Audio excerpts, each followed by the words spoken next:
Sujud di altarnya, ku bawa hidupku, ku terima anugerahnya.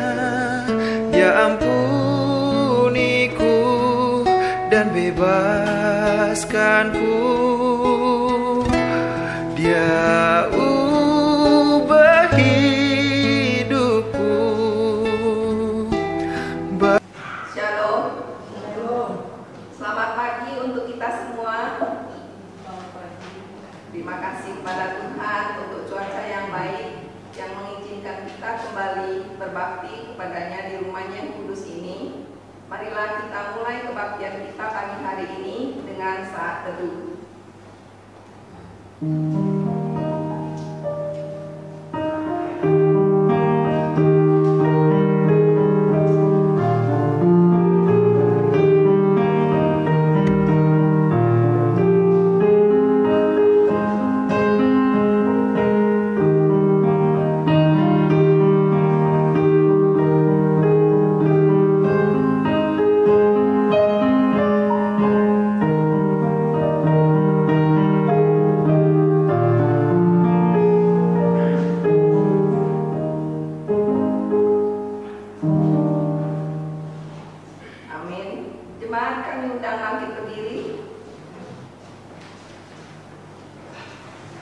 Akulah roti hidup yang telah turun dari surga.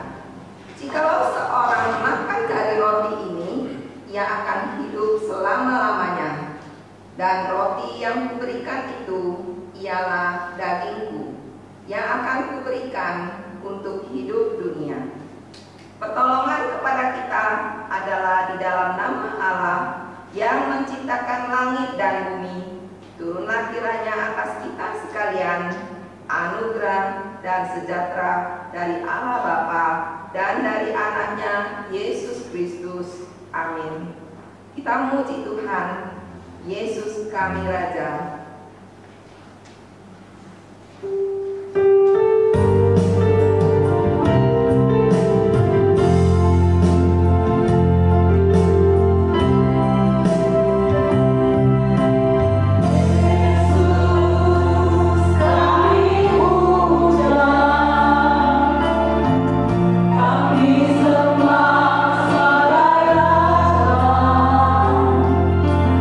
Berdiri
hadir di tengah-tengah kami, memimpin kami hari ini.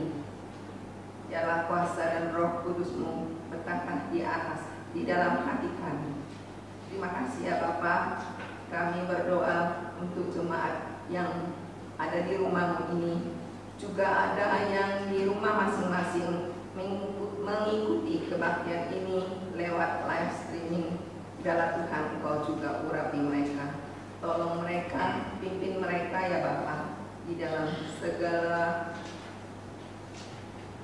pergumulan mereka, di dalam kehidupan mereka. Biarlah Tuhan Engkau yang turut campur tangan. Kami serahkan juga kebaktian kami ini ya Bapa. Biarlah Tuhan Engkau yang juga memimpin hamba-Mu yang akan menyampaikan firman-Mu. Biarlah Engkau pakai dia secara luar biasa. Engkau juga berkati kami yang menerima firman-Mu. Ajar kami ya Bapa, agar kami dapat berjalan menurut firman-Mu. Juga untuk pelayan-pelayan-Mu yang lain hari ini, Tuhan Engkau pimpin. Untuk kebaktian kami dari awal, pertengahan hingga akhirnya ya Bapa, kami serahkan ke dalam tangan-Mu. Biarlah Engkau yang berkata. Di dalam Yesus Kristus kami berdoa. Amin. Kita kembali memuji Tuhan sejauh timur dan barat.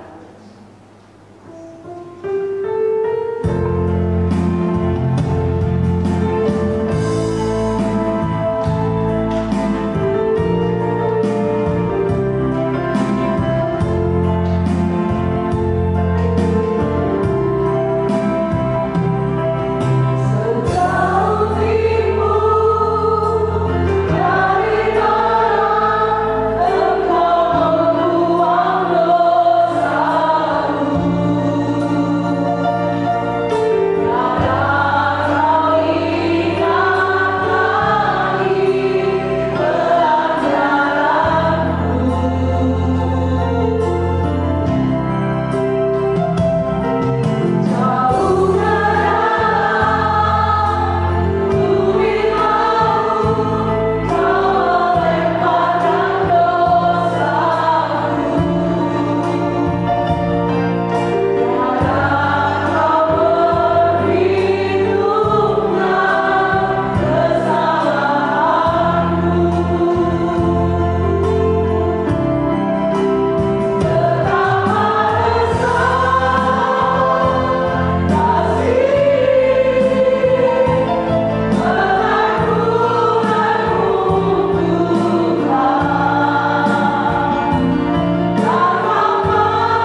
Kita tetap berdiri, kita akan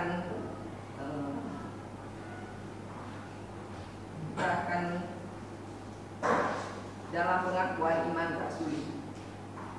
Aku percaya pada Bapa yang Maha Kuasa, langit dan bumi, dan kepada Yesus Kristus Anaknya yang tunggal Tuhan kita, yang hidup dari Roh Kudus, lahir dari Maria, yang menderita secara bawah pemerintahan Pontius Pilatus, disalibkan, mati dan dikuburkan, turun dalam kerajaan maut, pada hari yang ketiga bangkit pula dari antara mati, naik ke surga, duduk sebelah kanan Allah, Bapa yang Maha Kuasa, dan akan datang dari sana untuk menghakimi orang yang hidup dan yang mati.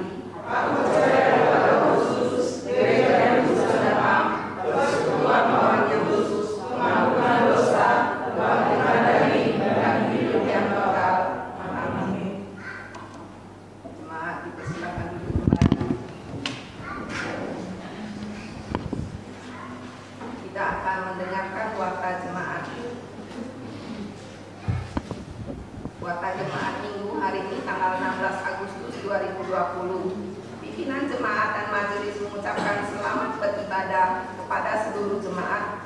Pelayanan firman Tuhan hari ini Bapak Teguh Wibawa untuk kebaktian pertama dan Pendeta Lydia Huta Barat untuk ibadah kedua.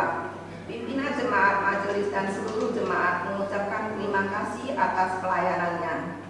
Pelayanan kebaktian umum untuk tanggal 23 Agustus, pengkhotbah untuk kebaktian pertama Pendeta Lydia Huta Barat, yang kedua Bapak Teguh Wibawa.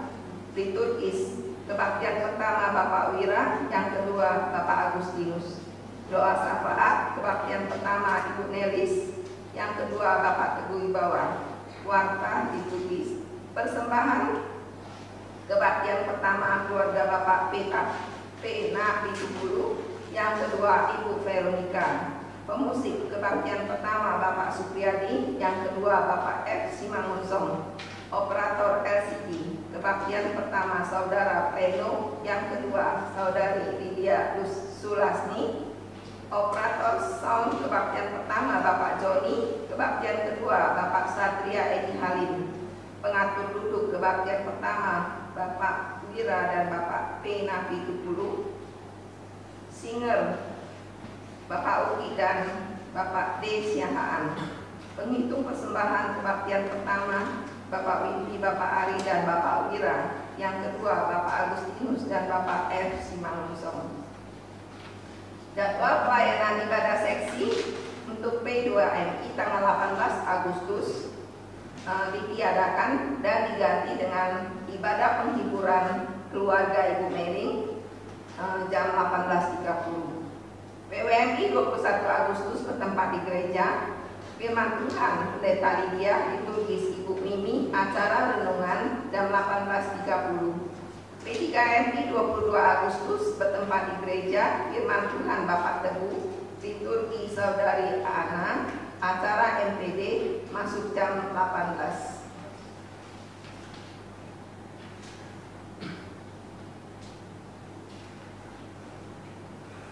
Warta tambahan untuk yang pertama, persembahan ke depan minggu ini untuk dana mobil gereja dan minggu depan untuk dana pensiun, dan mengingatkan jemaat sekalian untuk dapat memberikan persembahan persepuluhan untuk kartunya dapat diambil di depan pintu masuk gereja.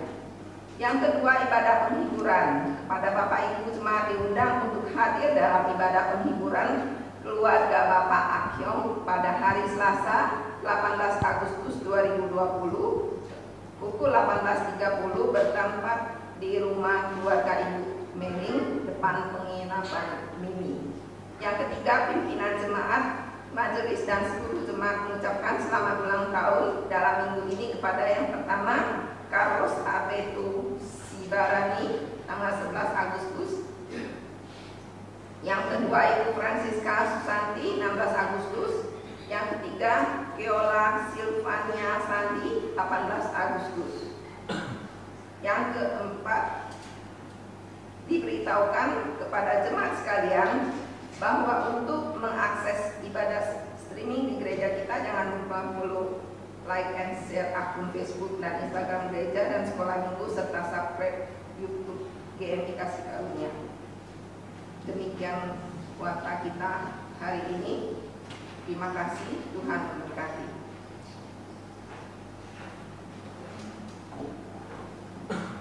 Kita kembali memuji Tuhan. Jadikan kita akan berdoa syafaat yang dipimpin oleh Bapak Julian Indra. Untuk itu kita nyanyikan Jadikan Aku Rumah Doamu.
Untuk boleh berkumpul dan beribadah kepadamu di rumahmu yang kudus ini.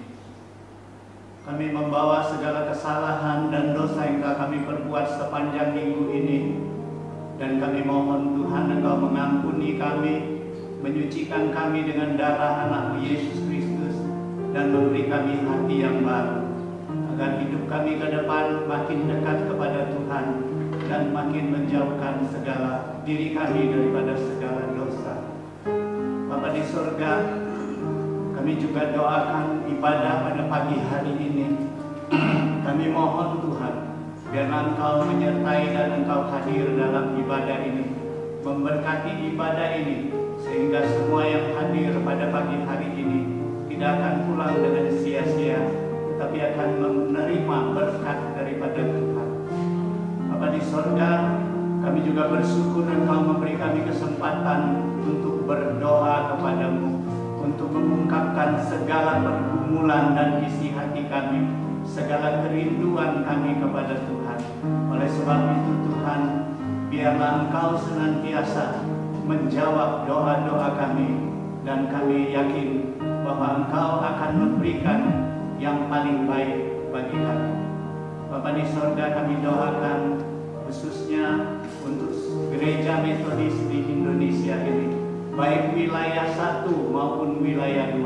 Kami mohon Tuhan Engkau campur tangan kepada pemimpin-pemimpin di metodis ini, supaya mereka boleh bekerja dengan penuh kejujuran, kesetiaan kepada Tuhan, sehingga boleh memimpin gereja metodis ini menjadi contoh yang baik bagi jemaat-jemaat metodis yang lainnya. Bapa di sorga, kami rindu wilayah 1 maupun wilayah 2 dapat bekerja sama dengan baik demi kemuliaan nama Tuhan dan demi memajukan pelayanan firman-Mu, pelayanan-Mu di dunia, di bumi Indonesia ini. Bapa di sorga, kami juga doakan untuk semua pergumulan jemaat. Jemaat yang berulang tahun, Tuhan berkati. Jemaat yang dalam sakit penyakit khususnya, kami mohon Tuhan Engkau menjamah. Kami doakan untuk Bapak Nyuklin, Bapak Nyukin. Kami doakan untuk Mama, Bapak Rusdi. Kami doakan untuk Ibu Ruth.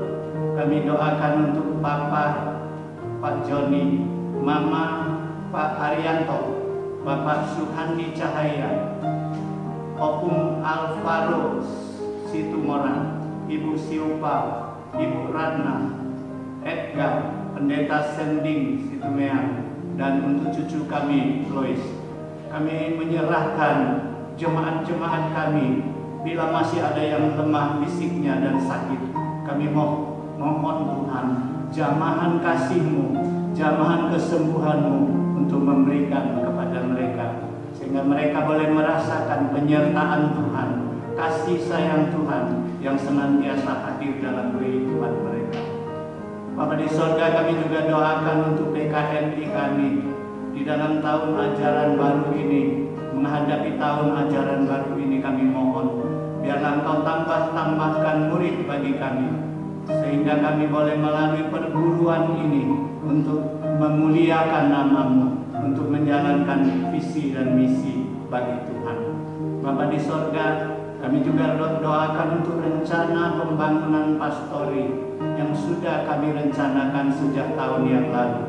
Namun Tuhan, ada gangguan situasi dan kondisi virus corona sehingga tertunda pekerjaan ini. Namun Tuhan, pada saat ini kami rindu memulai pembangunan ini. Oleh sebab itu biarlah Tuhan bekerja melalui jemaat-Mu, supaya kami boleh bersatu untuk saling menopang, untuk membangun pastori bagi Tuhan. Bapa di sorga, kami juga doakan Tuhan untuk lingkungan kami. Kami doakan untuk kehidupan mereka. Biarlah Tuhan juga sertai, sehingga mereka senantiasa diberikan Tuhan kecukupan, baik di dalam masa-masa sulit ini. Biarlah juga melalui gereja-Mu, ajarkan kami Tuhan, sehingga kami boleh melakukan aksi-aksi sosial yang berarti untuk menolong mereka yang susah, yang butuh pertolongan. Bapa di sorga, kami juga doakan untuk pemerintah kami, baik dari pusat hingga daerah. Kami mohon Tuhan memberikan hikmat, akal budi, dan kemampuan, sehingga mereka dapat memimpin negara ini ke arah yang makin baik. Kami doakan juga Tuhan untuk virus corona ini. Wabah ini Tuhan telah melanda seluruh dunia, merusak segala tatanan kehidupan manusia. Dan kami mohon Tuhan, melalui pelajaran yang Tuhan berikan kepada manusia, biarlah manusia boleh sadar bahwa tidak ada apa-apa yang boleh mereka banggakan di hadapan Tuhan. Biarlah manusia boleh bertobat bila mereka di dalam jalan yang salah. Biarlah negara boleh berarah kepada arah yang lebih baik. Biarlah Tuhan Engkau menurunkan belas kasihan-Mu dan Engkau menarik kembali wabah ini, sehingga wabah ini boleh berlalu bukan saja di negara kami, tetapi juga di seluruh dunia ini. Engkau mengasihani mereka yang terkena dampak, terkena penyakit ini. Biarlah Tuhan menolong, menyembuhkan melalui medis, melalui tenaga-tenaga medis. Bapa di surga, kami juga doakan Tuhan untuk pilkada yang sudah diambang pintu. Kami mohon Tuhan Engkau memberikan keamanan, kelancaran di dalam pelaksanaan pilkada ini, sehingga boleh berjalan dengan tertib dan wakil-wakil yang dipilih adalah wakil-wakil yang mampu memimpin daerah ini. Bapa di surga, kami juga doakan bahaya kebakaran di musim kemarau ini. Biarlah Tuhan Engkau meningkatkan kesadaran daripada masyarakat seluruhnya, sehingga kami boleh menolong, kami boleh menghindari kebakaran hutan, dan kami boleh menciptakan alam yang penuh dengan damai dan penuh dengan aman ini. Bapa di surga, akhirnya kami menyerahkan kembali ibadah ini dari awal hingga akhir. Biarlah firman-Mu yang akan disampaikan oleh hamba-Mu dapat menggugah hati kami, sehingga kami boleh diubahkan menjadi umat-Mu yang makin berkenan di hadapan-Mu. Terima kasih Tuhan, apa yang kurang, apa yang belum terungkapkan di dalam hati kami, Engkau tahu. Biarlah Engkau Tuhan menjawab dengan apa yang terbaik bagi kami. Terima kasih Tuhan, di dalam Yesus Kristus kami berdoa. Amin.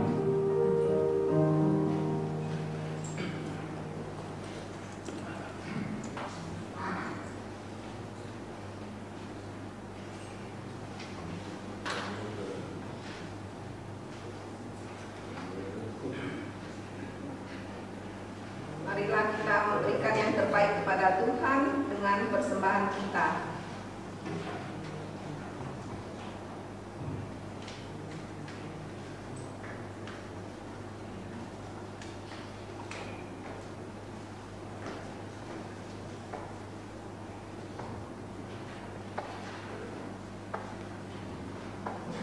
Hendaklah masing-masing memberikan menurut kerelaan hatinya, jangan dengan sedih hati atau karena paksaan, sebab Allah mengasihi orang yang memberi dengan sukacita. Sambil persembahan dijalankan, kita memuji Tuhan bagi bila topan terus melanda.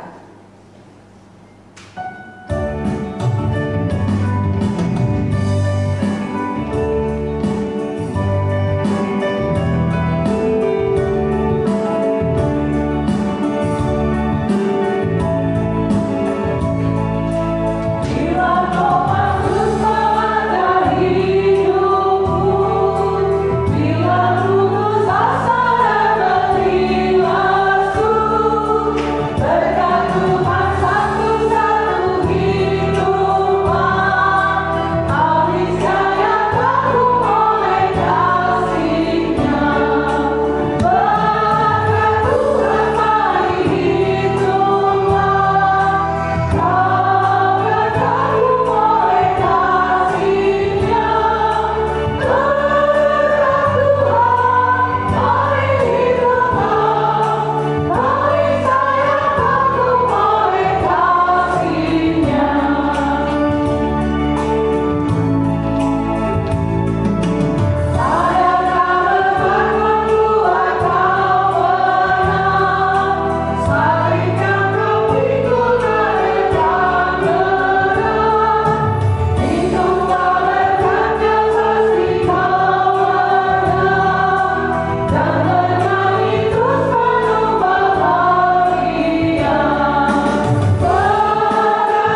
kami bawa persembahan ini untuk kemuliaan Tuhan.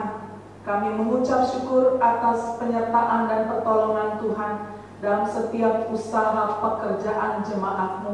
Kami percaya Tuhan, karena pertolongan Tuhan kami ada saat ini, boleh melakukan banyak hal, dan biarlah segala yang kami lakukan penuh dengan hormat dan kejujuran untuk bekerja sesuai dengan kehendak Tuhan. Dan persembahan ini juga Tuhan sebagai ucapan syukur kami, persembahan yang kami serahkan sebagai persepuluhan kami, maupun juga untuk mendukung dana mobil gereja. Kami percaya Tuhan, apa yang kami berikan tidak akan sia-sia, dan kami percaya ini hanya untuk pekerjaan Tuhan dan untuk kemuliaan Tuhan. Berkati setiap majelis yang mengelola persembahan ini, berkati gereja-Mu ini Tuhan, dan biarlah setiap apa yang menjadi program gereja-Mu ini Tuhan juga memberkati orang-orang di sekitar gereja, bahkan kota Pagar Alam. Dan kami percaya Tuhan, Tuhan yang menolong setiap kami. Di dalam nama Tuhan Yesus kami berdoa. Amin.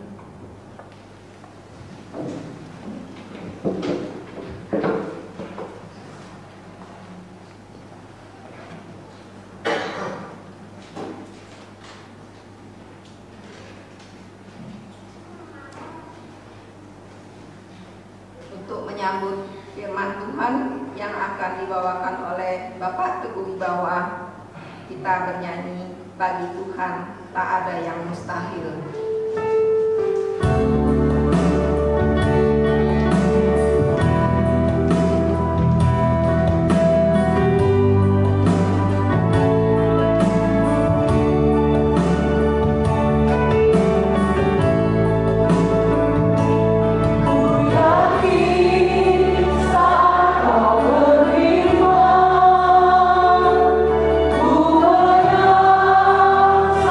Kau beriman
kami karena percaya.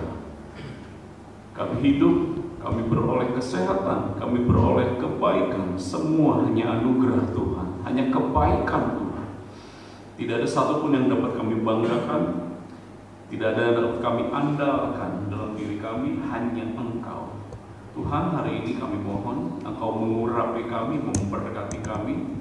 Setiap kami yang sudah membuka hati kami, membuka telinga kami untuk kebenaran, biar kebenaran itu yang menguasai kami, biar roh kebenaran mengurapi kami, sehingga firman boleh meneguhkan, mengokohkan, menguatkan kehidupan kami. Terima kasih. Mohon biarlah hikmat daripada Tuhan menyertai pemberitaan firman hari ini. Sembunyikan hamba-Mu Tuhan yang hina, yang rendah, yang tidak seberapa ini, supaya Tuhan ambil alih pimpinan. Engkau sendiri berbicara supaya kebenaran-Mu Tuhan sungguh-sungguh menjadi bagian bagi kami pagi hari ini. Di dalam nama Yesus kami doa. Amin. Shalom Bapak Ibu Tuhan. Selamat pagi bagi kita semua, selamat beribadah dan selamat datang juga untuk teman-teman saudara dari Lampung, dari Bandar Lampung. Luar biasa. Ya, pagi yang dingin sudah datang ke kita semua. Saya percaya semua untuk memuliakan nama Tuhan. Saudara dari Lampung, selamat datang di kota kami Pagar Alam, kota yang kecil, tapi Tuhan juga menyertai kami. Puji Tuhan, ya, menyertai kita semua. Baik, seperti minggu yang lalu kita belajar sebuah kebenaran bahwa begitu banyak agama di dunia, begitu banyak kepercayaan di dunia, tetapi dalam sebuah hukum kontradiksi, saudara, tidak ada sesuatu yang yang berbeda, yang bertentangan, tetapi sama-sama benar pada saat yang sama. Itu tidak ada. Ya, dalam sebuah hukum kontradiksi tidak ada dua hal yang bertentangan, tetapi dua-duanya benar pada saat yang sama. Ya, yang benar, yang mungkin terjadi adalah sesuatu dua hal yang berkontradiksi, yang bertentangan. Salah satunya pasti benar dan salah satunya pasti salah. Tidak ada yang kontradiksi, sama-sama benar. Nah, saudara kasih Tuhan, pada hari Senin yang lalu, saya sedang di kantor sekolah, ya, sedang memberikan pelajaran kepada anak-anak, kepada siswa kami di PKMI. Pada saat saya duduk di kantor itu, ya, tidak berapa lama, kira-kira jam 10 ya, datang wali murid mau bicara sama kepala sekolah, sama Bu Pendeta. Ya, ruangannya yang bersebelahan, tapi saya mendengar jelas, ya saudara, ya, karena tidak jauh. Setelah dia menyampaikan maksudnya kepada kepala sekolah, terus dia bertanya, terus Bu Pendeta bertanya, Pak, Bapak ini ibadahnya di mana ya? Ke gereja apa ke masjid? Ya, ini seorang Chinese, ya, seorang Chinese. Makanya ditanya, Bapak ibadahnya kemana? Ke gereja apa ke masjid? Terus Bapak itu menjawab, saya dengar sekali. Gini Bu Pendeta, saya ini sebetulnya Chinese, tapi saya lebih nyaman di Islam. Saya nyaman di sana, di agama itu, makanya saya tidak milih Kristen. Saudara nggak saudara? Kemarin minggu lalu premis saya apa? Ya, orang beragama, mereka pikir semua agama sama, saudara. Dan yang mereka pilih untuk mereka anut, mereka yakini adalah soal kenyamanan. Sekali lagi saya tegaskan, ada banyak orang Kristen, ada banyak orang yang bertahun-tahun beragama Kristen, tetapi masih mempunyai pemahaman bahwa semua agama sama. Maka kemarin saya bentangkan 3 perbedaan, 3 kontradiksi dari ajaran Kristen dengan ajaran agama-agama di dunia. Bahwa kekristenan punya keunikan tersendiri, punya perbedaan luar biasa. Ya, kalau kita gali firman Tuhan, kekristenan punya nilai moral yang jauh sangat tinggi, nilai logika yang jauh lebih bisa dipertanggungjawabkan dibanding yang lain. Kemarin 3 hal, Ya, kita bahas tentang konsep mengenai Allah, konsep mengenai dosa, dan kemudian tokoh yang membawa itu. Sekarang kita akan bahas 3 lagi, saudara. Ya, perbedaan, bahkan bukan perbedaan, kontradiksi, pertentangan. Ya, di antara ajaran Kristen dengan ajaran yang lain. Nah, terima kasih Tuhan. Sangat disayangkan jika Bapak ini berkata, saya lebih nyaman di situ. Ya, dalam hati saya bilang begini, aduh Bapak, sayang sekali Bapak. Karena beragama bukan soal kenyamanan, tetapi soal pertanggungjawaban hidup yang menentukan kekekalan. Pasti, saudara. Ya, ketika kita beragama menganut satu kepercayaan tertentu kepada pribadi yang kita yakini sebagai Tuhan, tetapi apa yang kita yakini sangat bertentangan dengan yang mereka yakini, tidak mungkin keduanya benar. Ini dalam sebuah kontradiksi, saudara. Contoh ya, yang paling gampang. Si A melihat mimbar ini adalah kaca dari sudutnya, dari perspektifnya.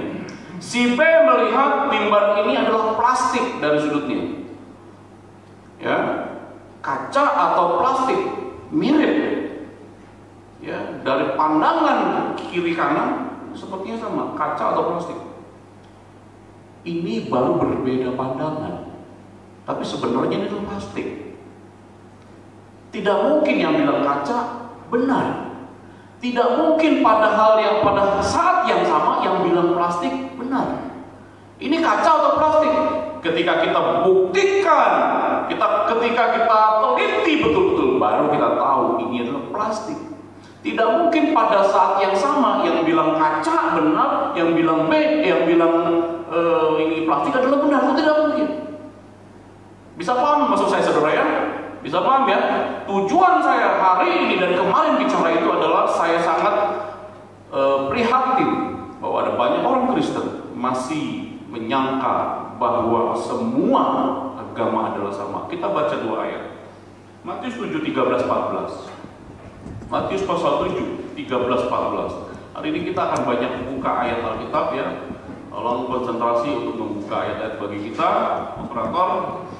Kita baca 13-14, saya baca 13, Bapak Ibu baca 14. Setelah itu kita loncat ya, Amsal 16-25. Nanti kita selesaikan dulu.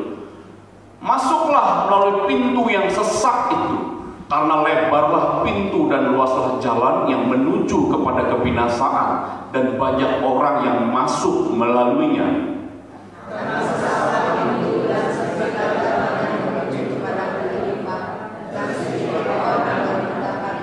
Ini kata Yesus. Kita loncat Amsal 16 ayat 25, ayat yang kemarin. Kita baca bersama-sama. Ada jalan yang disangka lurus, tetapi ujungnya menuju maut.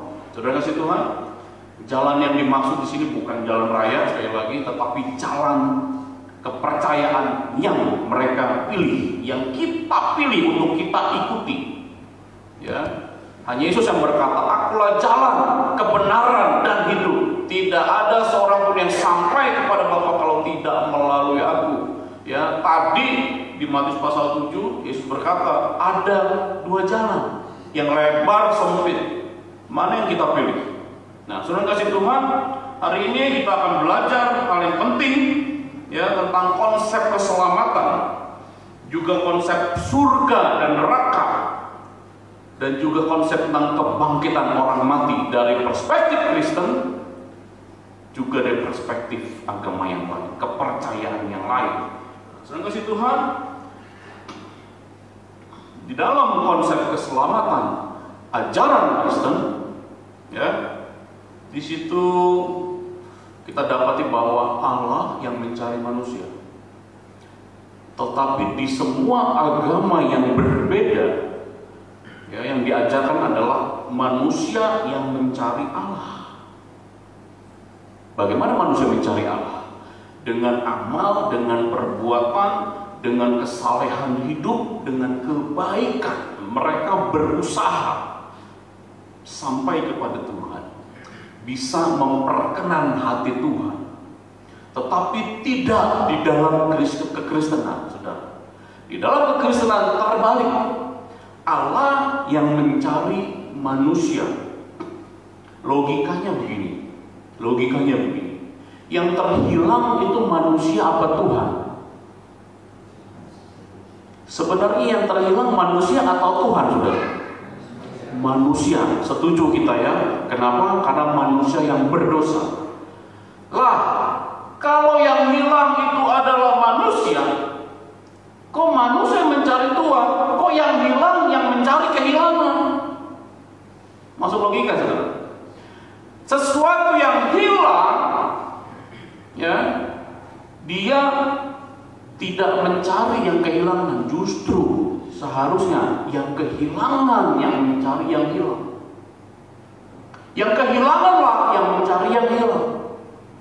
Kalau manusia mencari Allah, berarti Allah yang hilang. Bisa masuk apa, saudara? Karena manusia yang terhilang, maka Allah mencari manusia. Benar, logikanya benar.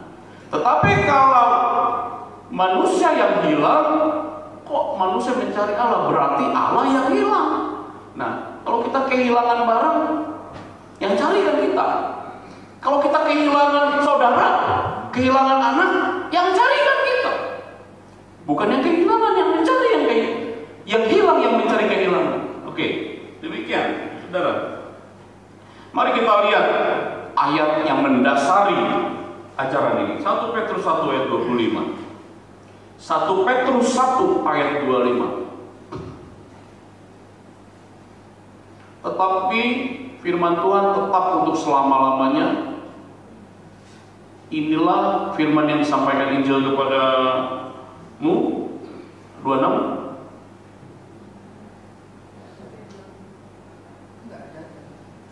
Nah, saya salah catat nih berarti ya, dari perjanjian barunya ya. Kita loncat dulu Mazmur pasal 119 ayat 176.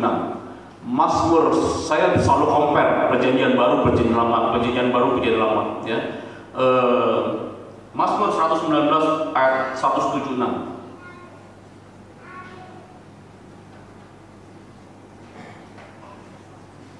Aku sesat seperti domba yang hilang. Carilah hamba-Mu ini, sebab perintah-perintah-Mu tidak kulupakan.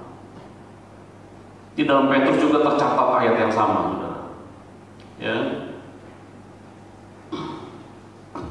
Aku sesat, jadi manusia yang tersesat, manusia yang seperti domba yang hilang. Carilah hamba-Mu ini, sebab perintah-perintah-Mu tidak kulupakan. Ada banyak sekali, saudara, ayat yang serupa. Ada banyak sekali, ya, yang mendasari bahwa Allah yang mencari manusia. Pada saat Adam jatuh ke dalam dosa, Kejadian pasal 2, pasal 3, Adam kemudian bersembunyi. Dia mengambil daun-daunan untuk menutupi ketelanjangannya. Betul, saudara? Ya. Allah bertanya, Adam, di manakah engkau? Itu di Kejadian. Adam, di manakah engkau? Allah mencari Adam ketika Adam jatuh ke dalam dosa. Adam tidak berusaha mencari Allah. Justru Adam ketakutan. Justru Adam menjadi malu. Ya, tetapi Allah mencari Adam, di manakah engkau? Nah, saudara, yang hilang dicari oleh yang kehilangan. Jika manusia yang terhilang diharapkan untuk mencari Allah, apa yang terjadi? Ini kita lihat ayatnya, Yesaya 53 ayat 6. Ya, jika manusia yang diharapkan mencari Allah, yang terhilang mencari Allah, kita sekalian sesat seperti domba. Masing-masing kita mengambil jalannya sendiri, tetapi Tuhan telah menimpakan kepada kejahatan kita sekalian. Nah, bagian A-nya kita lihat ya. Kita sekalian sesat seperti domba, masing-masing mengambil jalannya sendiri. Jika manusia yang diharapkan untuk mencari Allah, berusaha menemukan Allah, maka ini yang terjadi. Ya, seperti domba, kita akan cari jalan sendiri-sendiri, jalan masing Karena yang benar adalah yang kehilangan mencari yang hilang. Ya, saudara kasih Tuhan, domba ini adalah binatang yang sangat-sangat bodoh, saudara. Di Salatiga saya punya 40 ekor domba. Dan ketika domba itu dilepas, mereka itu cari yang dominan. Domba yang dominan. Kalau domba yang dominan ke kanan, dia semua ke kanan. Nggak peduli ada jurang, ada comberan, ada sungai, dia ikuti, saudara. Nggak peduli. Ya, kalau yang dominan ke kiri, dia ke kiri semua. Itulah domba. Kalau kambing masih lebih pintar. Ya, dia masih lebih pintar. Dia telingung, domba nunduk. Maka tepatlah seperti saya bilang, kita sesat seperti domba, masing-masing mengambil jalannya sendiri. Jika kita harapkan manusia mencari Allah, inilah yang terjadi. Ada lagi, saudara. Roma 3 ayat 11. Roma 3 ayat 11. Jadi hari ini saya harapkan konsentrasi kita, karena saya sudah siapkan materi yang akan melengkapi kita.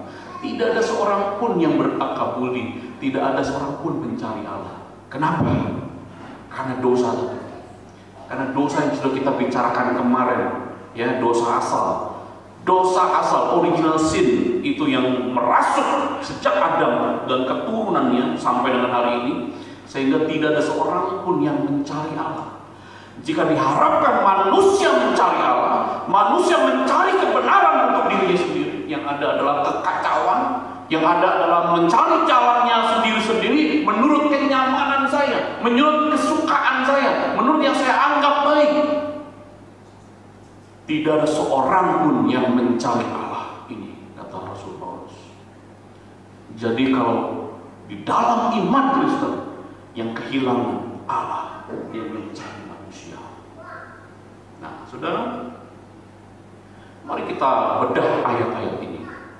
Bagaimana jika ada Alkitab yang menyuruh kita carilah Allah? Matius pasal 6 ayat 33, carilah dahulu jalan kebenarannya, maka semua akan ditambahkan kepadamu. Ya, Matius pasal 6 itu bicara tentang jangan khawatir. Jangan kamu khawatir akan apapun juga. Jangan khawatir akan apa yang kamu makan, minum, pakai, karena semua dicari bangsa-bangsa yang tidak mengenal Allah. Tetapi kamu carilah dahulu kerajaan Allah dan kebenaran dan seterusnya. Bagaimana kita menjawab ayat-ayat itu? Kita buka lagi Yesaya 5 ayat 6.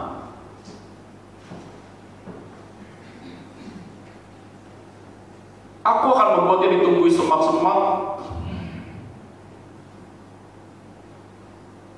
Wah, komputer saya kacau rupanya nih ya.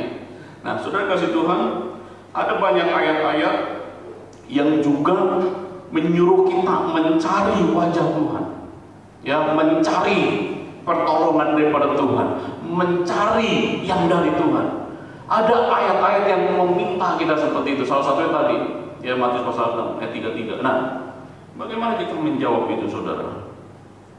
Kita manusia bisa mencari Tuhan setelah Tuhan mencari kita.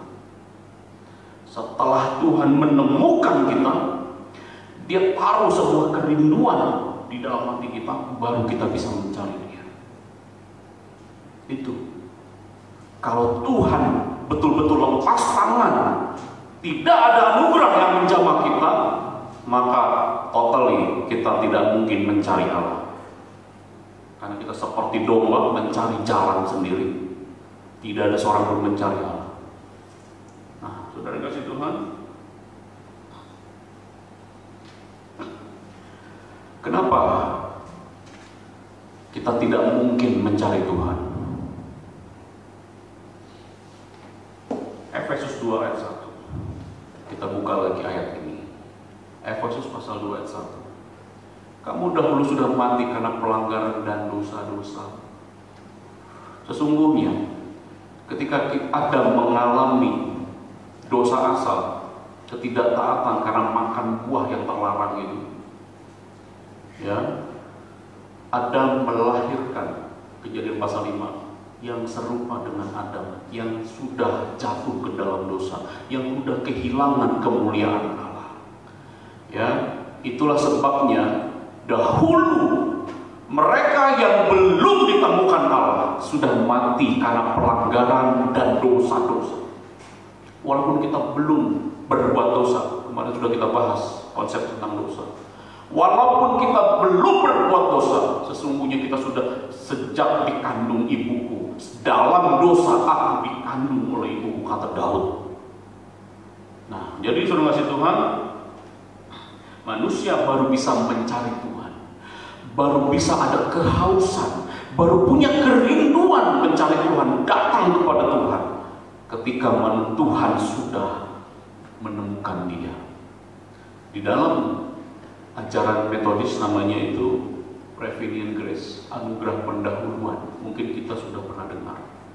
Ya, itulah Tuhan mencari kita sehingga kita memiliki kerinduan, kehausan, ingin bersekutu dengan Tuhan. Tanpa itu kita tidak mungkin mencari Tuhan, karena semua sudah sesat.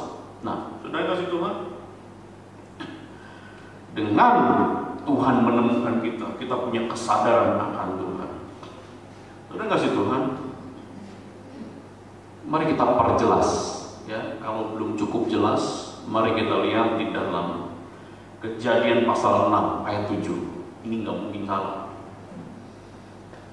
Kejadian pasal 6, ya, ini adalah bicara tentang Nuh. 7, kita lihat, perhatikan saudara ya, ini contoh yang sangat jelas.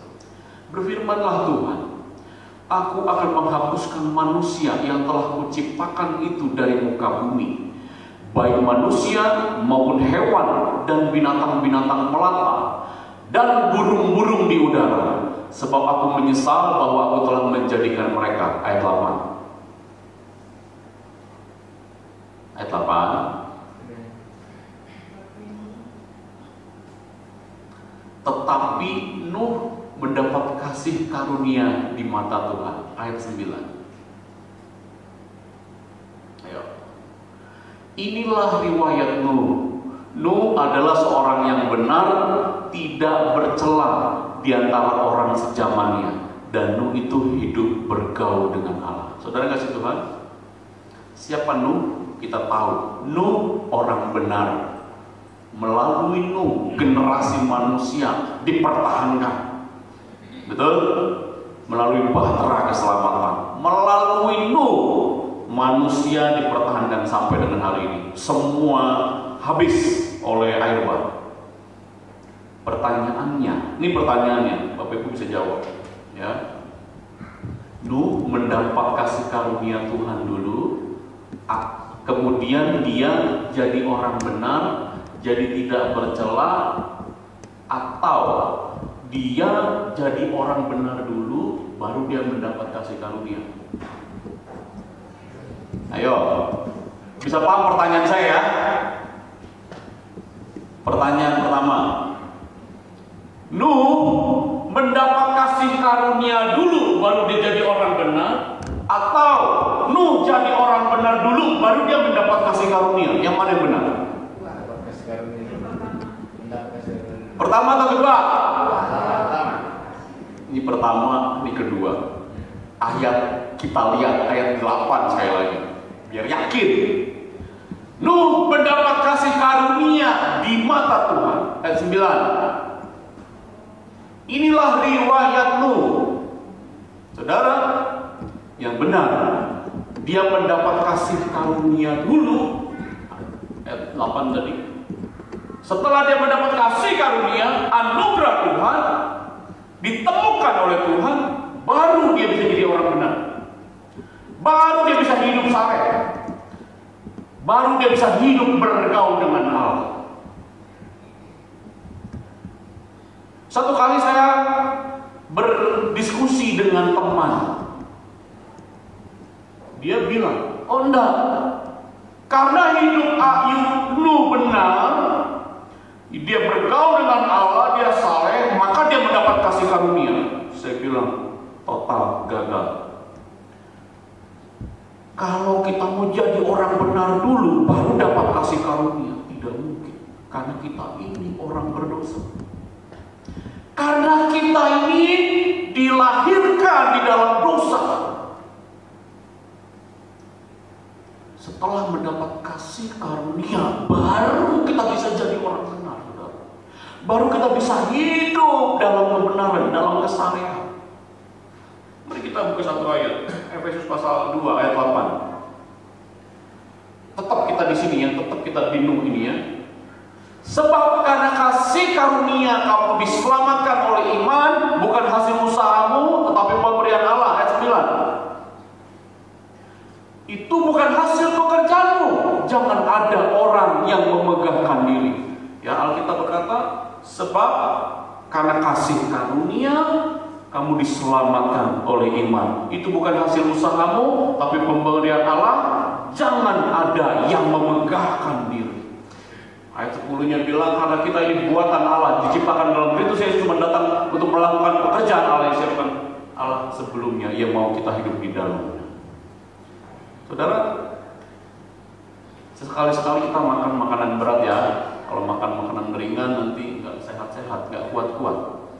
Ya, saya menggali, saya berusaha mencerna, meringkaskannya bagi kita. Nah, saudara ngasih Tuhan. Nuh dapat kasih karunia, baru dia bisa hidup benar. Murid-murid Yesus pun begitu, dipanggil dari penjala ikan, aku jadikan penjala manusia. Pemungut cukai, aku jadikan penjala manusia. Tidak mungkin tiba-tiba ujuk-ujuk datang mencari Tuhan, menemukan Tuhan, kalau Tuhan tidak memberikan kasih karunia. Tidak mungkin. Ini kebenaran di dalam firman Tuhan. Terima kasih Tuhan.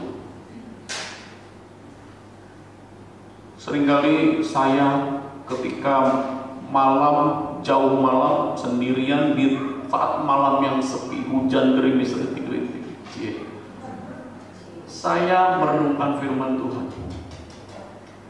Kok bisa Tuhan pakai saya? Kok bisa Tuhan menggunakan saya sebagai alatnya? Siapa saya ini? Orang yang tidak fasih bicara, tidak pintar ngomong, tidak punya kemampuan, orang yang lemah. Kenapa Tuhan bisa pakai saya? Satu jawabannya, semua karena anugerah. Tidak ada orang yang boleh memegahkan diri karena itu. Kehebatan, kepintaran, kecerdasan, kemampuan kita, semua hanya anugerah. Inilah yang ada di dalam ajaran Kristen. Amin, saudaraku. Maka ketika saya bertanya kepada diri saya sendiri, semua hanya anugerahnya, diberikannya pada kita.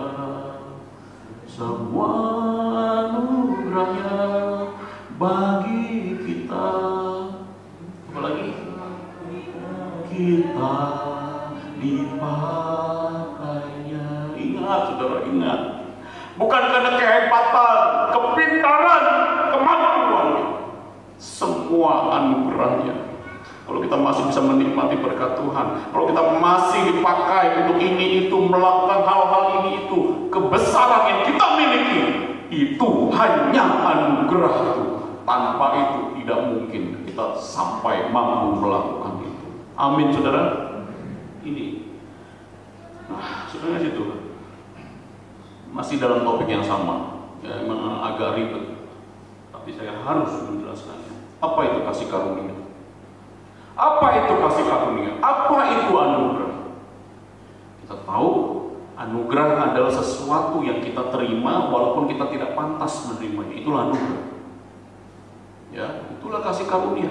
Kita melakukan pekerjaan dari pagi jam 8 sampai jam 4 sore. Selesai bekerja, satu hari kita mendapat 100.000. Itu bukan anugerah. 100.000 bukan anugerah. 100.000 itu adalah upah, gaji.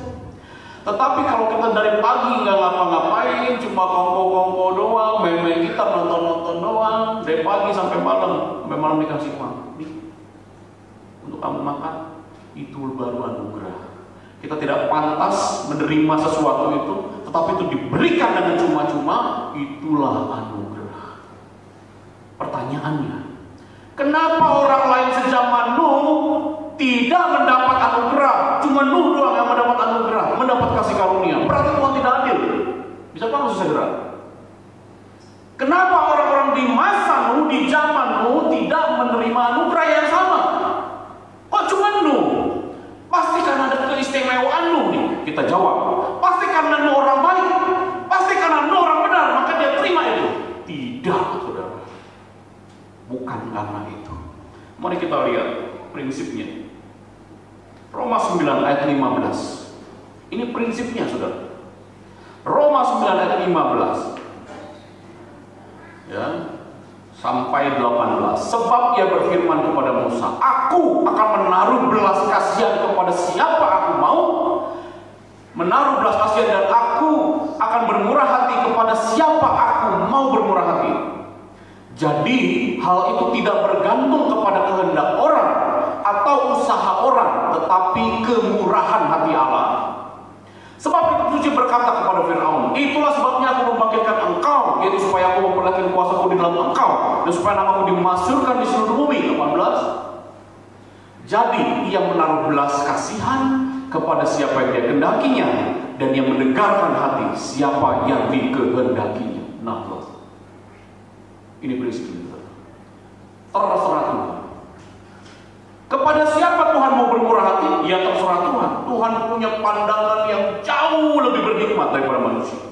Kepada siapa Tuhan tidak memberikan kasih karunia, itu terserah Tuhan. Dan kalau kita bisa mengenal Tuhan, bisa menerima Yesus Kristus sebagai Tuhan, itu adalah kasih karunia bagi kita. Kita patut bersyukur itu. Amin, saudara. Kita patut bersyukur. Karena kasih karunia itu hak prerogatif Tuhan. Ingat, bukan karena kita baik. Kita bilang, bukan karena kita punya keistimewaan, tetapi karena suka-sukanya Tuhan kepada kita. Allah tidak adil. Siapa bilang? Allah punya keadilan yang sempurna, bukan seperti keadilan kita. Nah, apa yang kasih Tuhan? Jadi kita bisa mengenal Tuhan, bukan karena kita baik, tetapi karena kasih karunia daripada Tuhan. Semua hanya anugerahnya. Jadi kita bisa berbuat baik, jadi orang yang tulus, jadi orang yang murah hati. Kita bisa jadi orang benar, bergaul dengan Tuhan. Itu kan sudah menerima kasih karunia. Kontradiksinya di mana dengan agama-agama lain, saudara? Ya, semua agama lain, silakan Bapak Ibu pelajari, selidiki lebih dalam. Semua agama lain, mereka melakukan perbuatan baik, beramal, beribadah, jadi orang saleh, supaya bisa masuk surga, supaya memperkenan Tuhan, supaya menerima kasih karunia Tuhan. Tetapi tidak demikian dengan ajaran Kristen. Ajaran Kristen terbalik. Karena yang hilang adalah manusia, dia yang mencari, ya, dia yang memberikan kasih karunia, dia yang datang, baru kita bisa mencari dia, baru kita bisa diselamatkan oleh dia sebagai respon dari apa yang Tuhan berikan. Di dalam ajaran agama-agama lain tidak demikian. Mereka menjauhkan diri dari keduniawian. Ya, mereka tinggal di hutan, mereka tinggal di tempat-tempat terkecil, mereka menyingkir dari dunia dengan satu tujuan. Hidupnya saleh, hidupnya tidak berdosa, supaya bisa kemudian masuk ke surga, supaya bisa kemudian memperkenan hati Tuhan. Mereka menjalankan ibadah satu hari berkali-kali, 5 waktu lah, 10 waktu lah. Mereka pikir dengan demikian mereka bisa memperkenan hati Tuhan. Ingat, Nuh mendapat kasih karunia Tuhan dulu, baru dia bisa jadi orang benar. Saudara kasih Tuhan, jangan sia-siakan kasih karunia yang sudah kita terima. Jangan sia-siakan. Kita bisa duduk, mendengar firman Tuhan, menerima kebenaran. Itu pun kasih karunia. Ini saya lihat kontradiksinya, saya perlihatkan kepada saudara. Kontradiksinya. Di dalam iman Kristen, Allah mencari manusia. Yang kehilangan mencari yang hilang. Di dalam agama-agama lain, manusia mencari Allah. Lewat kebenarannya sendiri, jalannya sendiri, apa yang dia yakini benar, dia mencari Allah. Mana yang benar? Dua-duanya benar. Hati-hati, Amsal pasal 16 tadi saudara. Ada jalan yang disangka lurus, tapi ujungnya kepada kebinasaan. Yesus berkata, ada banyak jalan. Jalan lebar, jalan sempit. Mana kita pilih? Silakan. Kalau kita masuki satu kepercayaan, satu keyakinan, saudara harus dalami sungguh-sungguh. Itu yang Yesus ajarkan. Apakah ketika kamu membangun menara, kamu tidak duduk dulu menghitung anggarannya? Jangan-jangan baru fondasi yang dibuat kamu tidak bisa menyelesaikan sampai atas pembangunan stop. Yesus bilang, hitung anggarannya. Pelajari dulu segala sesuatunya. Apakah ini dari Tuhan? Saudara kasih Tuhan, semua agama dalam hal moral punya ajaran yang sama, pasti. Jangan mencuri, semua agama mengajarkan itu. Jangan berzina, semua agama. Jangan membunuh, betul? Semua agama mengajarkan itu. Jangan berbuat dosa, menyakiti orang lain, berbuat baik, semua mengajarkan itu. Itu dalam tataran moral. Tetapi dalam tataran ajaran doktrin dasar jauh berbeda. Terima kasih Tuhan, saya belajar teologi, tapi saya mencintai kebenaran lebih dari masalah status pelajar. Sejak 20 tahun yang lalu saya sudah bolak-balik baca Alkitab. Lebih dari 10 kali saya baca bolak-balik Alkitab. Karena saya mencari apa yang saya anggap, apa yang saya yakini, saya ingin cari sampai ke dalam, sampai ke dasar. Bapak Ibu harus punya kerinduan, semangat seperti itu.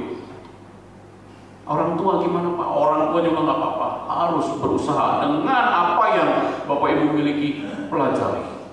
Karena terdapat begitu banyak nilai, begitu banyak hikmat dari dalam sini. Amin saudara. Maka Bapak Ibu akan teguh berdiri. Kemarin saya melayani perdebatan dengan 2 orang di chat dari jam 2 siang sampai jam 8 malam. Bicara tentang doktrin dasar. Saudara kasih Tuhan, kenapa saya mau melakukan itu? Itu bagian pertanggungjawaban iman saya. Karena di grup itu banyak orang yang bingung. Ini Allah Tritunggal apa tunggal sih sebenarnya?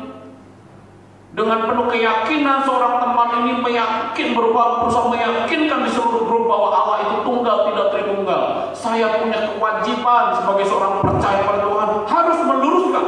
Maka kami berdebat saudara, panjang lebar dari jam 2 sampai jam 8. Akhirnya apa? Ajaran Tritunggal sangat masuk akal. Ajaran Tritunggal adalah Alkitabiah. Itu yang diajarkan di dalam Alkitab. Kemudian mereka mengakui, yes, Allah Trinitas, satu hakikat, 3 pribadi, tidak bisa dipisahkan, tapi bisa dibedakan. Nah, terus dari situ mari kita lanjut ke konsep yang kedua. Masih bisa bertahan? Masih bisa? Amin. Puji Tuhan. Saudara, kita masuk dalam konsep surga dan neraka. Di dalam ajaran Kristen, mengenal surga, mengenal neraka. Di dalam ajaran agama lain juga mengenal surga dan neraka. Tetapi, maaf saya katakan, yang diceritakan di dalam Bible sama diceritakan kitab suci yang lain jauh berbeda, bahkan bertentangan. Ya, bahkan bertentangan, berkontradiksi. Saya katakan kembali, sesuatu yang berkontradiksi tidak mungkin dua-duanya benar. Bisa ini yang benar, ini yang salah, atau ini yang benar, ini yang salah. Cuma dua kemungkinan. Oke, kita lanjutkan. Di dalam iman Kristen, surga adalah suatu tempat yang mulia, tempat yang indah, tidak ada duka cita, tidak ada air mata, hanya ada sukacita. Kenapa? Karena Allah tinggal bersama-sama dengan manusia. Itu dikatakan oleh kitab Wahyu. Mari kita lihat beberapa ayat. Wahyu 21 ayat 11. Ini sebagai dasar kita. Wahyu 21 ayat 11. Kota itu penuh dengan kemuliaan Allah, cahaya sama seperti permata yang paling indah, bagai permata yang jernih seperti kristal. Seterusnya, Wahyu 21 ayat 4, naik ke atas. Ini mengenai kerajaan surga. Dan ia akan menghapus segala air mata dari mata mereka, dan maut tidak akan ada lagi, tidak akan lagi perkabungan, ratap tangis, duka cita. Oke? Ada masih banyak lagi, ya, tentang surga. Dalam iman Kristen, surga itu sebuah lokasi, sebuah tempat. Ada tempatnya, ada lokasinya, ya. Makanya lantai seperti emas, ada banyak perhiasan, bangunan tembok-temboknya dari batu permata dan lain-lain. Kalau kita baca Wahyu pasal 21 bicara tentang itu. Langit baru, bumi baru, itu disediakan bagi mereka, ya, yang ada di dalam Kristus. Saudara, kemudian di dalam Korintus 15 ayat 49 kita buka, banyak sekali. Satu lagi kita buka Korintus 1 Korintus 15 ayat 49. Saya baca dengan cepat saja. Mana dia? Ya, 1 Korintus 15 49. Oke.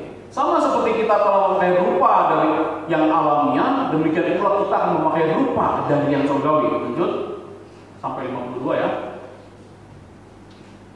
Saudara-saudara, inilah yang hendak kukatakan kepadamu, yaitu bahwa daging dan darah tidak mendapat bagian dalam kerajaan Allah, dan bahwa ia yang binasa tidak mendapat bagian dalam apa yang tidak binasa. Sesungguhnya aku menyatakan kepadamu suatu rahasia, kita tidak akan mati semuanya, tetapi semua akan diubah dalam sekejap mata. Pada waktu bunyi nafiri yang terakhir, malaikat tiupkan nafiri sangkakala, sebab nafiri akan berbunyi dan orang-orang mati akan dibangkitkan dalam keadaan yang tidak binasa, dan kita semua akan diubah. Saudara, di dalam ajaran Kristen, ya, tubuh, darah, daging tidak terdapat bagian di dalam kerajaan surga. Artinya, semua kedagingan, nafsu, semua yang namanya hawa nafsu yang menyertai daging tidak ada lagi di surga. Yesus berkata, kita akan hidup seperti malaikat di sorga, tidak ada kawin mengawinkan. Ya, itu dalam Matius. Tidak ada lagi kawin mengawinkan. Kita akan hidup seperti malaikat di sorga. Tuh. Kita lihat dulu Matius 22:30.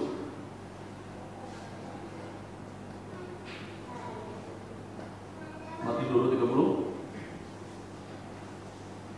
Karena pada waktu kebangkitan, orang tidak kawin, tidak dikawinkan, melainkan hidup seperti malaikat. Ya. Di sorga tidak ada lagi kawin-mawin, ya. Tidak ada lagi pacar-pacaran, pasang-pasangan, dikawinkan, tidak ada. Beranak-anak cucu, tidak ada. Tidak ada. Ini kata Yesus. Darah daging tidak punya tempat. Daging inilah, saudara, ya, di mana di dalam terdapat hawa nafsu, di mana terdapat keinginan-keinginan kepada kedagingan ini. Tetapi Alkitab bilang, tadi sudah bukakan, pada waktu nafiri Allah dibunyikan, kita semua akan diubahkan dengan tubuh yang baru, tubuh kebangkitan. Saya sudah bahas panjang lebar di P2MI dalam 2 sesi, ya, mengenai sorga, mengenai akhir zaman. Sampai 1 minggu kita bahas, sampai 7 atau 8 kali pertemuan kita bahas panjang lebar. Ya, P2MI sudah ngerti semua. Nah, sudah kasih Tuhan, kontradiksinya dengan agama lain itu bagaimana? Ya, inilah sorga yang diajarkan oleh kita. Ada lokasinya, ada tempatnya. Tempatnya seperti ini, dijelaskan di deskripsinya. Kita lihat di dalam ajaran agama lain. Oke? Di dalam agama lain, sorga bukan lokasi, bukan tempat. Sorga adalah suatu situasi keadaan. Artinya, jika keadaan baik, nyaman, tidak ada masalah, tidak ada sesuatu yang menyulitkan, kita sudah sampai di sorga. Situasi, bukan lokasi. Nah, saudara, di dalam satu agama, ya, yang mengatakan bahwa sorga itu adalah nirwana. Sebenarnya sorga itu dari bahasa Sanskerta, swarga, ya, bisa dibandingkan dengan nirwana dalam bahasa Indonesia. Dalam bahasa Pali namanya nibbana. Saya kutip dari ajaran mereka nih, ya. Nibbana atau nirwana atau sorga yang kita maksud adalah suatu keadaan seseorang yang terbebas dari semua kekotoran batin yang menjadi sebab penderitaan, dari kelahiran, usia tua, penyakit, kematian, kepedihan, ratapan, keputusasaan. Jadi seseorang ketika dia tidak lagi mengalami itu, dia sudah sampai di nirwana, di nibbana, sudah sampai di sorga. Nah, saudara, di sini terdapat sebuah kontradiksi. Jika seseorang sudah lepas dari samsara, dari lingkaran reinkarnasi, dia sudah sampai di satu tempat namanya nirwana. Bukan tempat, situasi. Jika dia tidak sampai di sana, dia masih mengalami penyakit, kesulitan, dia masih mengalami kesengsaraan, dia masih masuk dalam namanya reinkarnasi, kehidupan yang terus jadi siklus. Mati, nanti hidup lagi. Bukan meninggal lagi maksudnya bangkit, bukan, ya. Menipis atau namanya reinkarnasi, hidup di dalam kodrat yang berbeda. Hari ini saya sebagai seorang pangeran jahat, ya, banyak musuh. Kemudian setelah tua meninggal saya akan menipis lagi jadi orang lain. Kalau saya jahat hidupnya, saya jadi orang lain yang bermoral rendah, berjabatan rendah, entah jadi tukang gerobak lah gitu, ya, dorong-dorong gitu. Kalau masih belum mendapat pencerahan juga, nanti mati lagi, saya hidup lagi terus sampai berapa kali? Ribuan, puluhan ribu, bahkan jutaan kali kehidupan. Itu yang diajarkan agama itu. Ya, ketika seseorang sudah mendapat pencerahan, dia baru bisa mencapai nirwana, lepas dari semua kesulitan kehidupan. Bukan keadaan, bukan tempat, saudara. Bukan lokasi, tapi suatu keadaan. Artinya apa? Mereka tidak percaya adanya Tuhan. Di dalam pemahaman agama mereka tidak ada Allah. Bagaimana yang mengatur dunia? Dunia ini berjalan sesuai dengan hukum universal, namanya roh semesta, hukum universal. Jadi ketika seseorang masuk ke situ, dia tidak lagi berpribadi, tapi bergabung dengan yang namanya roh semesta, ya, hukum universal, atau orang lain sebutnya makrokosmos. Sama, makrokosmos, roh semesta, hukum universal itu sama. Ketika seseorang sudah mencapai nirwana, mencapai kesempurnaan pencerahan, dia masuk bergabung dengan hukum universal atau makrokosmos, tidak lagi menjadi pribadi, tetapi menjadi satu dengan semesta. Kontradiksinya di mana? Sudah saya kasih tahu, saya jelaskan. Jadi jangan anggap kekristenan sama dengan agama lain. Saudara kasih Tuhan, di dalam agama yang satunya lagi, yang mirip dengan itu, ya, tapi beda-beda dikit. Sorga adalah keadaan ketika seseorang mencapai moksa. Mungkin pernah dengar istilah itu. Ya, moksa tam jagaditaya cakiti dharma, itu dalam bahasa Sanskerta. Apa itu moksa? Moksa dialami setelah seseorang mencapai kesempurnaan batin.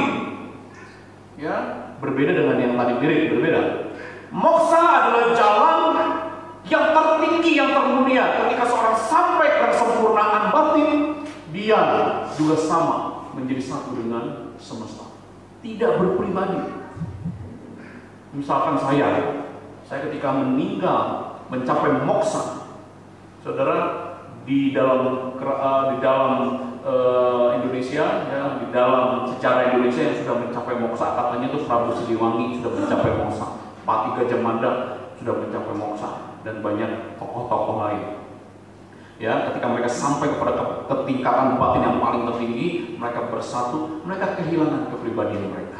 Tidak lagi Teguh yang meninggal, yang bersatu, bukan lagi. Tetapi saya sudah hilang. Yang ada adalah saya bersatu dengan semesta, menjadi hukum universal. Itu sudah beda ya, kontradiksi ya, kontradiksi ya. Oke, saudara, satu lagi kita beda. Di dalam agama yang satu lagi, tubuh ini mendapat bagian masuk surga. Makanya kalau mereka yang berhasil masuk sana secara heroik, secara jihad maksudnya, mereka dapat 72 bidadari. Untuk apa 72 bidadari?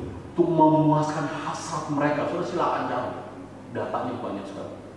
Mereka dapat 72 bidadari yang akan memuaskan seluruh hasrat mereka di surga mereka. Beda nggak dengan kekristenan? Kekristenan bilang darah daging tidak mendapat tempat di surga. Agama yang lain sudah saya jelaskan. Silakan cari, dalami pengajaran dasar mereka tentang topik ini. Saudara akan tahu perbedaannya. Ya, di surga mereka bebas berbuat apapun yang dilarang di bumi. Kenapa? Karena surga mereka diperuntukkan untuk mereka memuaskan hawa nafsu mereka. Itu saudara. Waduh, kita panjang lebar. Masih bisa bertahan?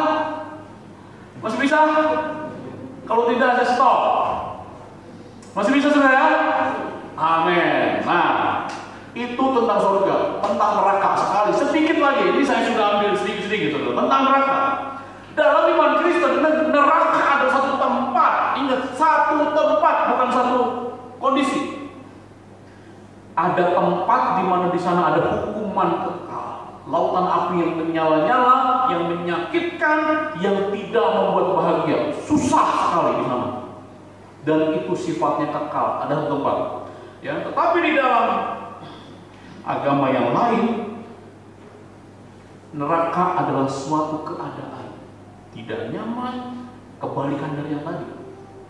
Banyak penderitaan, kesulitan, kesengsaraan, tekanan batin, depresi yang terus sampai pada waktu tertentu akhirnya dibebaskan dari keadaan itu. Ya, saya singkat ya. Agama yang satunya lagi, neraka itu begini bilang saudara. Neraka itu adalah dapur api. Ya, semua yang berdosa di dalam agama mereka masuk situ, dibakar, disucikan sehingga semua kekotorannya lepas. Tergantung. Kalau dosanya banyak, kotorannya banyak, kenajisannya banyak, dan itu dibakar di neraka. Semakin lama semakin bersih, hilang kotorannya. Setelah kotorannya hilang, masuk surga. Semua. Ini adalah agama yang satu. Ya. Jadi di dalam kekristenan neraka adalah tempat yang kekal. Mari kita lihat ayatnya saudara. Ya, sebentar saja kita lihat ya. Matius 25 ayat 41. Ini perkataan Yesus. Matius 25 ayat 41. Jadi jangan hati-hati, jangan sampai masuk sini nih saudara, bahaya nih, nggak bisa keluar lagi. Maka Tuhan itu kepadanya, kata Tuhan kepadanya, baik sekali perbuatanmu itu, hai hamba yang baik dan setia. Engkau telah setia dalam perkara kecil, aku kamu berikan pada tanggung jawab perkara yang besar. Masuklah dan turunlah ke bagian Tuhanmu. Dua-dua. Lalu datanglah hamba yang menerima 2 talenta itu, katanya Tuhan, 2 talenta Tuhan percayakan kepadaku, dia takut telah beroleh 2 talenta. Seterusnya, terus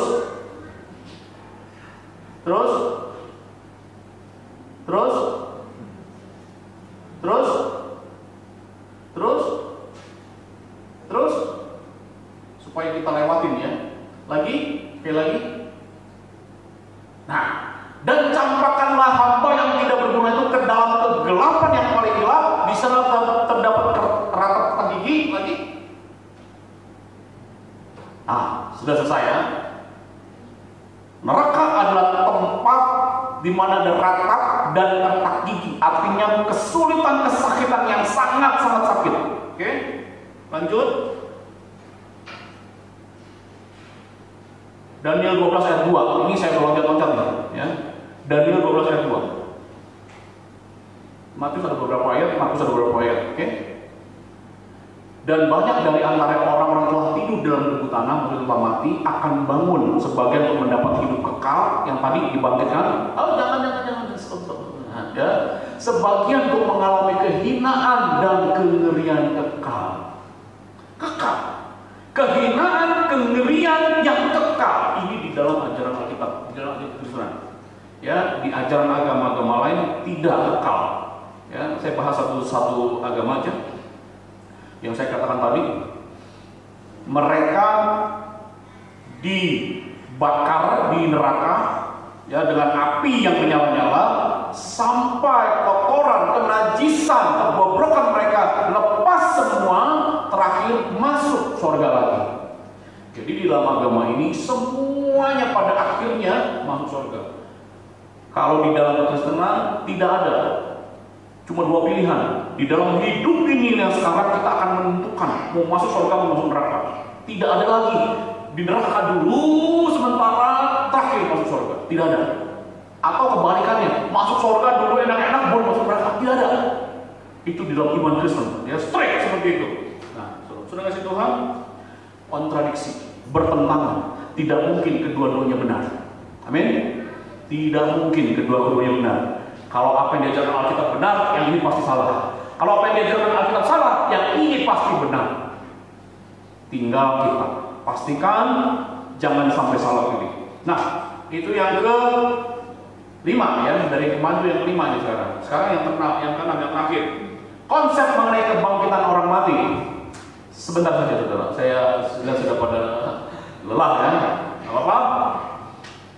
Konsep mengenai kebangkitan orang mati dalam iman Kristen, setelah manusia mati, dia ditempatkan dalam satu tempat namanya Firdaus. Dunia orang mati bagian atas, khusus orang benar. Orang berdosa masuk ke Hades namanya, ya dalam bahasa Ibrani punya nama Sheol. Ini sudah jelas. Semua orang di dalam agama Kristen meyakini orang yang menerima keselamatan ketika meninggal dia ditempatkan satu tempat namanya Firdaus. Orang berdosa masuk ke Hades, ya. Nah, saya tidak akan jelaskan lagi panjang lebar. Menunggu sampai kapan?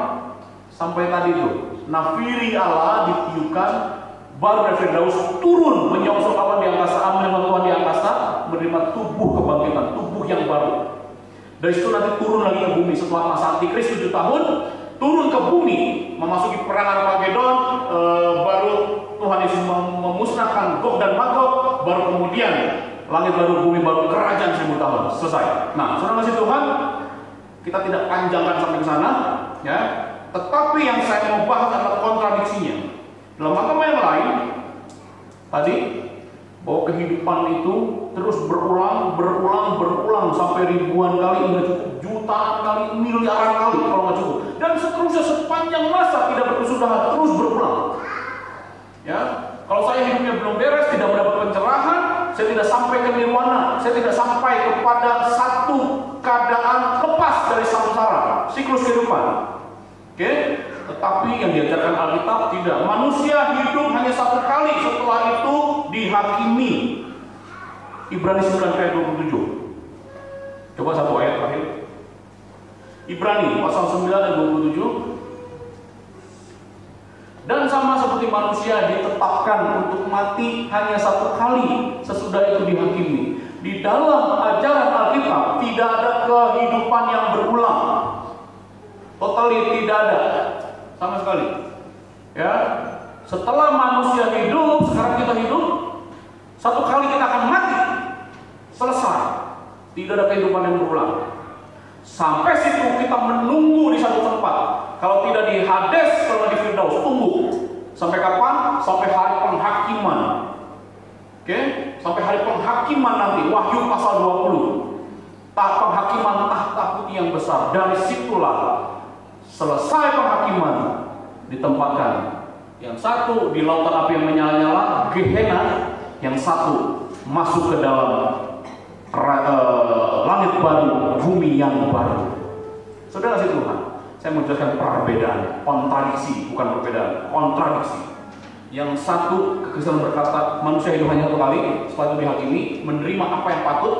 Di dalam ajaran agama lain, mengalami kehidupan terus sampai disempurnakan. Atau amal pahala ditimbang, dihitung, ya. Kalau kebanyakan dosanya, masuk neraka, dibakar sampai selesai, masuk surga. Tidak mungkin keduanya benar, ya. Tidak mungkin. Kalau tidak ini benar, ini salah. Kalau tidak ini salah, ini benar, ini salah. Ada banyak jalan yang disangka orang lurus, tetapi ujungnya kepada maut. Ada banyak jalan, ya, seperti pintu yang lebar.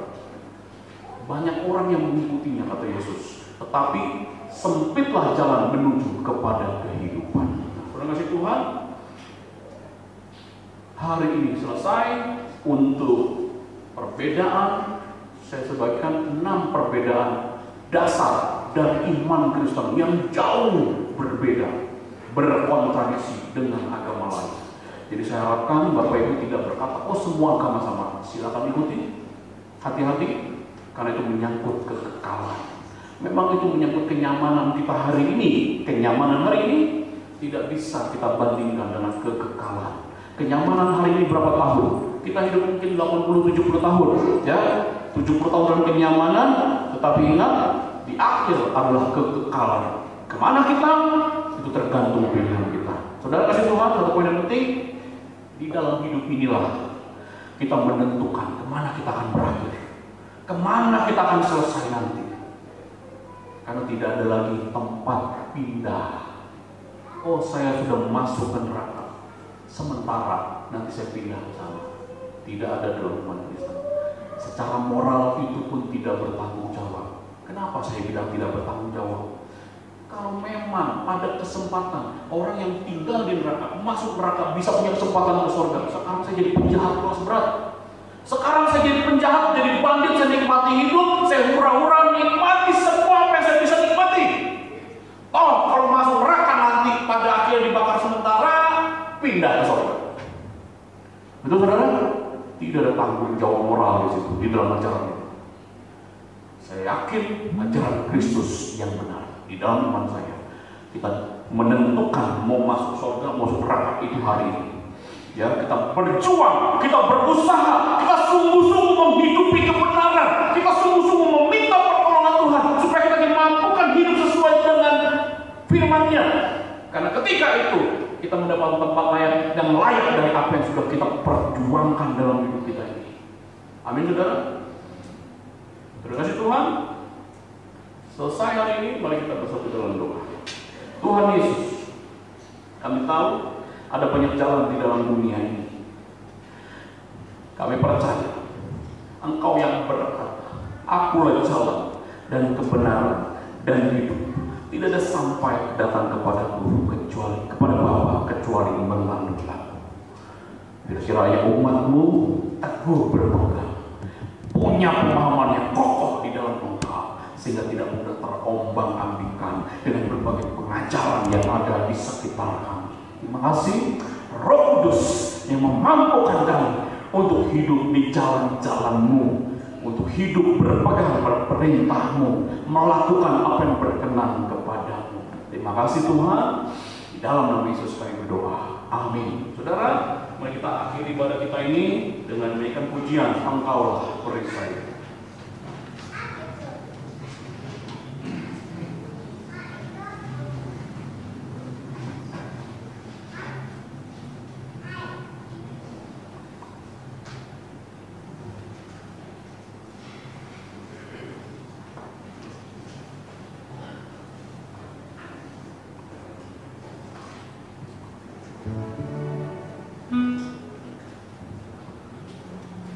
Kita naikkan lagu itu bersama-sama dengan sungguh-sungguh mengakui bahwa Tuhanlah perisai kehidupan. Hanya Tuhan sumber anugerah kehidupan dan kebahagiaan. Haleluya.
doksologi.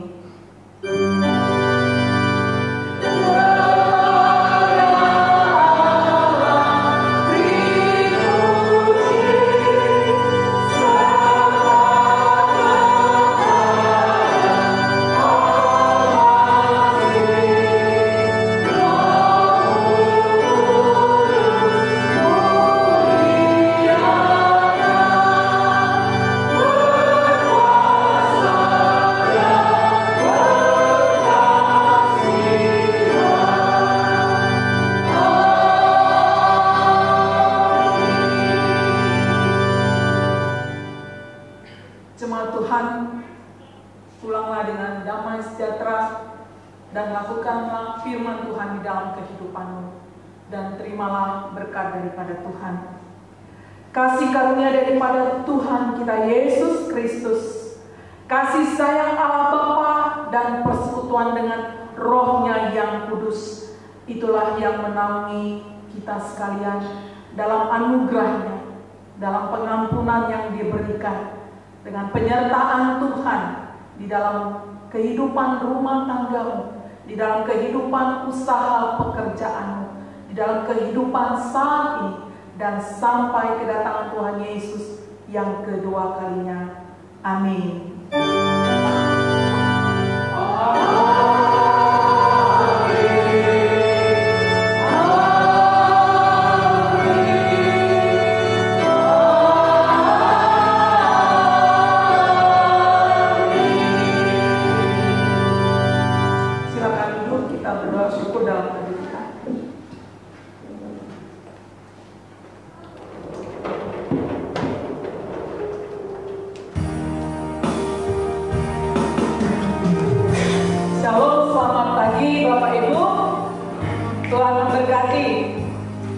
Kita bertahan dulu sebentar ya, karena ada saudara-saudara kita dari Bandar Lampung. Saya persilakan untuk ke depan, karena ini juga tradisi di Gereja Metodis Pagar Alam. Kita berkenalan supaya nanti kalau kami ke Lampung, jemaat ke Lampung, kita bisa tahu bahwa Bapak Ibu sudah bersama dengan kami saat ini. Silakan Bapak Ibu, keluarga Bapak Hasan, keluarga Bapak Erwin, keluarga Bapak kalau Ibu cocok ya. Juga Bapak Steven Samuel juga ya. Lama tapi baru. Silakan Pak Hasan, supaya kita kenal semua ya. Juga Bang Roni, ini abang saya, jadi kelupaan saya. Ini suami dari kakak saya, maaf nggak kelihatan abang.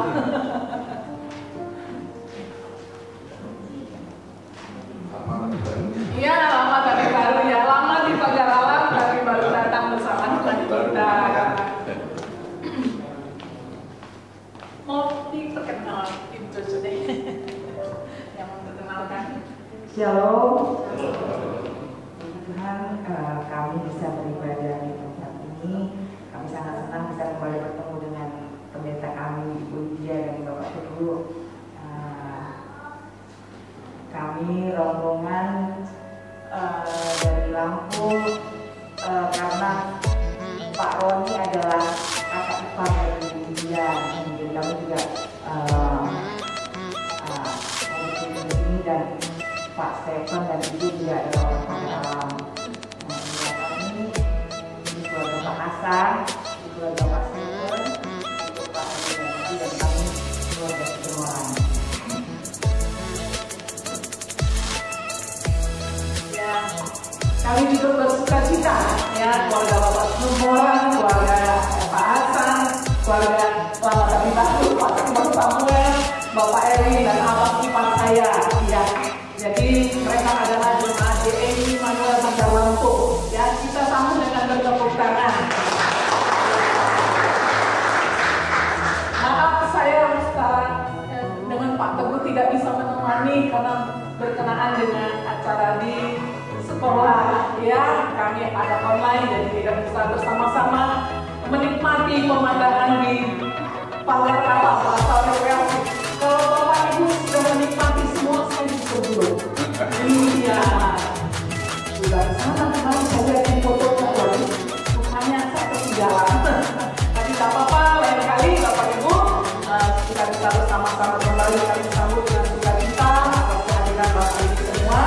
Yang sama pulang hari ini, yang kita akan berdoa untuk perjalanan pulang dengan selamat, dengan sukacita, dan kami sudah minta didoakannya Bapak Ibu supaya jemaat di sini dapat bertumbuh dan jemaat-jemaat yang pada waktu juga dapat bertumbuh. Saya akan memimpin doa kita semua. Mari kita berdoa. Bapa di surga, terima kasih Engkau sudah memberkati setiap kami. Engkau sudah memberkati dalam ibadah pada saat ini. Dia kita surgawi yang kami rasakan, berkeluargaan yang kuat, kami rasakan suka pimpinan Tuhan. Kami boleh bersama dengan keluarga-keluarga daripada Lampung dengan Tuhan, dari GRI, Madrasah dan Lampung.